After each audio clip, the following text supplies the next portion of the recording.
What happens when an empath goes dark? Most people think empaths are soft, gentle souls who absorb everyone's pain and never push back.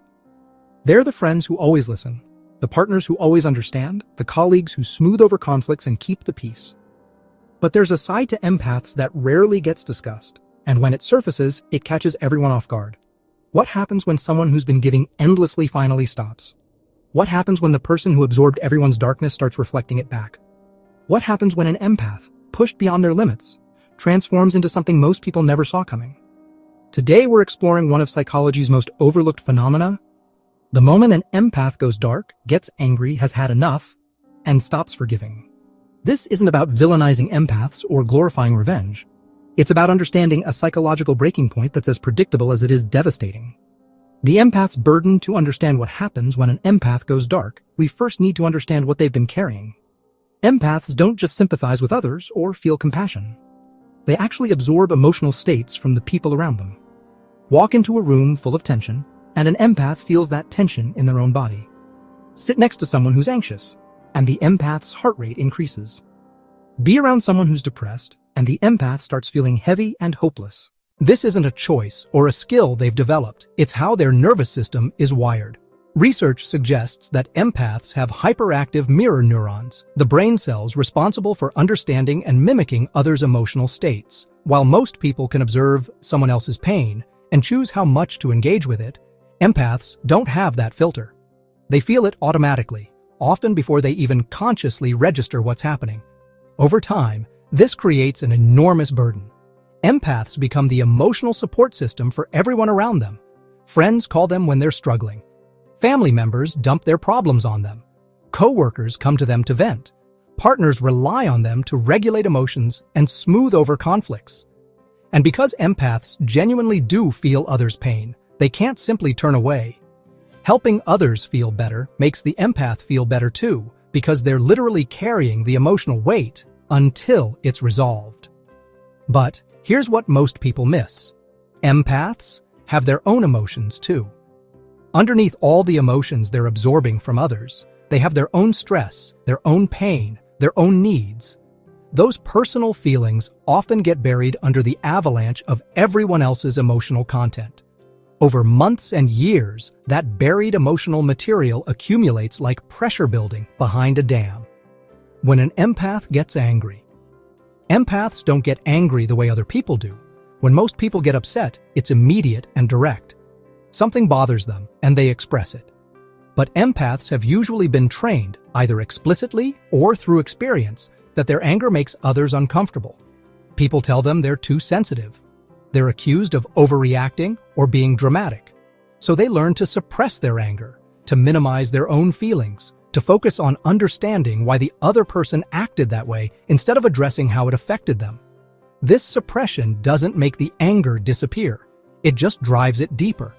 Every time an empath swallows their frustration to keep the peace, every time they excuse someone's hurtful behavior because they can feel that person's pain or stress, every time they prioritize another person's emotional comfort over their own boundaries, the anger accumulates. When it finally surfaces, it's often shocking in its intensity. People who've known the empath as patient and understanding suddenly encounter rage they didn't know existed. What they don't realize is that this isn't just anger about the current situation.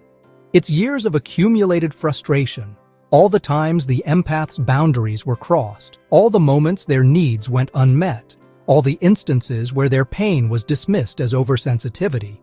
The anger of an empath who's reached their limit is particularly cutting because it's informed by deep understanding. They know exactly what will hurt because they've been reading people's vulnerabilities all along. They know which words will land hardest, which truths will be most painful to hear.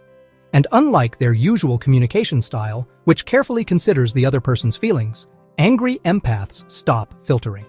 The truth comes out raw and unvarnished, and it devastates people who've never seen this side of them. When an empath has had enough. There's a specific moment that marks the transformation from patient empath to someone who's done. It's not usually one massive betrayal. It's the accumulation of small violations, the death by 1,000 cuts, until something inside the empath simply switches off. Maybe it's the friend who only calls when they need something, but is never available when the empath is struggling. Maybe it's the partner who takes their emotional labor for granted, expecting the empath to manage all the household's emotional needs while showing no curiosity about the empath's inner life. Maybe it's the family member who's been treating the empath as a free therapist for years while dismissing the empath's feelings as unimportant. Whatever the specific trigger, the moment of having had enough is characterized by a sudden emotional withdrawal. The empath stops trying. They stop explaining. They stop making excuses for others' behavior. They stop absorbing emotions from people who've proven they won't reciprocate the care. It's not a decision made in anger, though anger may have preceded it. It's a cold, clear-eyed recognition that continuing to give to someone who only takes is self-destruction. People often describe this moment as the empath going cold. The warmth that characterized the relationship disappears. The emotional availability that others had come to depend on vanishes. The empath who used to check in, offer support, and maintain connection simply stops. And because this withdrawal is so contrary to the empath's typical behavior, it's profoundly unsettling to the people who've been on the receiving end of their care. When the empath stops. Forgiving empaths are often celebrated for their capacity for forgiveness. They can understand why people make mistakes. They can see the pain behind someone's hurtful behavior. They can empathize with the struggles that led someone to act badly. This understanding often translates into repeated forgiveness, giving chance after chance to people who don't deserve it. But there comes a point when understanding stops translating into forgiveness. The empath still comprehends why the person acts the way they do. They can still feel that person's pain or insecurity or trauma, but they stop letting that understanding override the reality of harm done. Understanding why someone hurts you doesn't make the hurt acceptable. Feeling someone's pain doesn't obligate you to keep absorbing their harmful behavior. When an empath stops forgiving, it's permanent in a way that surprises people. Other people might forgive and forget multiple times, get angry and reconcile, cycle through conflict and resolution. But when an empath truly stops forgiving, they're done. They've seen the pattern clearly. They've given enough chances. They've tried enough times to help the person change. And they've finally accepted that continuing to forgive is enabling harm, both to themselves and potentially to the other person who faces no real consequences for their actions. The dark side emerges. When an empath goes dark, they access parts of themselves they've kept carefully controlled. Their deep understanding of human psychology, which they typically use to help and heal, becomes a tool for something else. Not necessarily revenge, though sometimes it looks like that from the outside, but certainly self-protection and occasionally ensuring that people face consequences for their actions. Dark empaths, as we discussed in previous content, use cognitive empathy for manipulation. When a healthy empath goes dark temporarily, they're not becoming manipulative, but they are weaponizing their insight in ways they normally wouldn't. They might expose truths they previously kept private out of kindness. They might use their knowledge of someone's insecurities not to reassure, but to establish dominance in a conflict. They might leverage their social understanding to shift group dynamics away from someone who's harmed them. This isn't the empath becoming the villain. It's the empath finally refusing to be the victim. They're using capabilities they always had, but chose not to employ. The person who always saw the best in everyone suddenly starts pointing out the worst. The person who smoothed over conflicts starts naming them clearly and publicly. The person who absorbed blame starts redirecting it accurately to those responsible. The aftermath and collateral damage.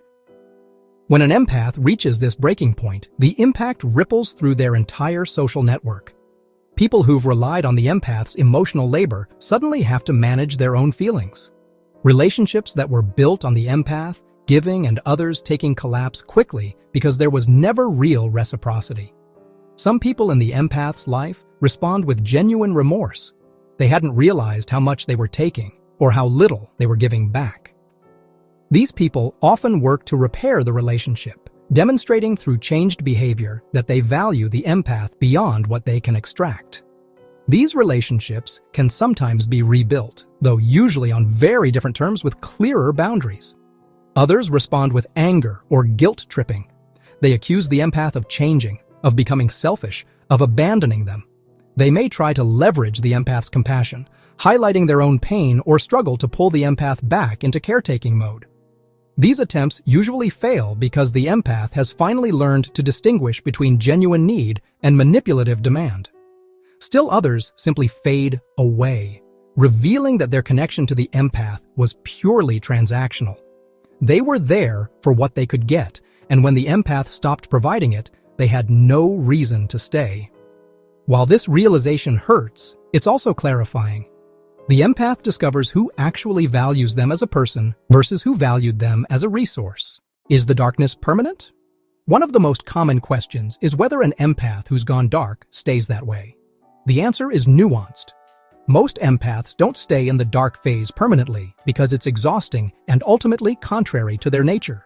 Being shut down emotionally, maintaining anger, refusing connection, these states require energy that empaths find draining. What typically happens is that the empath processes the pain that drove them to this place, establishes new boundaries, and then re-engages with the world in a more protected way. They're still empathic, still capable of deep connection, still able to offer support and understanding. But they're selective about who receives it. They've learned the difference between supporting someone and being exploited. This more boundaried version of the empath often seems harder to people who knew them before. They say no more readily. They don't explain or justify their boundaries. They don't absorb others' emotions automatically. They maintain emotional distance until trust is established. This isn't darkness, it's wisdom. But to people who benefited from the empath's previous lack of boundaries, it can feel like a loss. Healing and transformation. The journey through and beyond the dark phase is ultimately one of growth for most empaths. They learn that their capacity for empathy is a gift, but only when it's offered freely and received with respect. They learn that understanding others doesn't require sacrificing themselves. They learn that healthy relationships involve reciprocity, where both parties give and receive care. Many empaths emerge from this experience with much better discernment.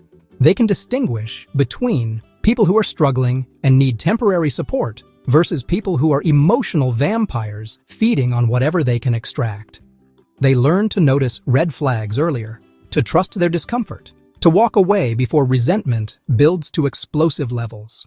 Conclusion: when an empath goes dark, gets angry, has had enough, and stops forgiving, it's not a personality flaw or a moral failing. It's a psychological breaking point that results from years of giving more than they receive, absorbing more pain than they can process, and having their own needs consistently dismissed. The darkness isn't who they are. It's what happens when who they are gets exploited past the breaking point. If you're an empath who's reached this place, understand that your anger is valid, your withdrawal is self-protection, and your refusal to keep forgiving is healthy boundary setting. You're not becoming a bad person. You're refusing to continue being a doormat. The guilt you might feel about prioritizing yourself is exactly what kept you in harmful patterns for so long. Learning to sit with that guilt while maintaining your boundaries is part of healing. If you're someone who's been on the receiving end of an empath's withdrawal, especially if it surprised you, the best response is honest self-examination. What role did you play in pushing them to this point? Were you taking them for granted? Were you treating their emotional labor as infinite and free? Were you dismissing their needs while expecting yours to be prioritized? Real change, not just promises, is what repairs these relationships. And if you're someone who loves an empath, the best gift you can give them is reciprocity. Check in on them as much as they check in on you. Notice and appreciate their emotional labor. Respect their boundaries even when it's inconvenient. Let them have bad days without making it about how their mood affects you. See them fully as a person with their own needs, not just as a source of emotional support. The dark phase of an empath is both an ending and a beginning. It's the death of being endlessly available for exploitation and the birth of a more boundaried, self-protective version of empathy. That transformation benefits everyone in the long run, even if it's uncomfortable in the short term. What's your experience with this dynamic, either as an empath or as someone who's witnessed it? Share your thoughts in the comments. And if this video helped you understand something you've been experiencing, subscribe for more content exploring the deeper psychology of emotions, relationships, and transformation.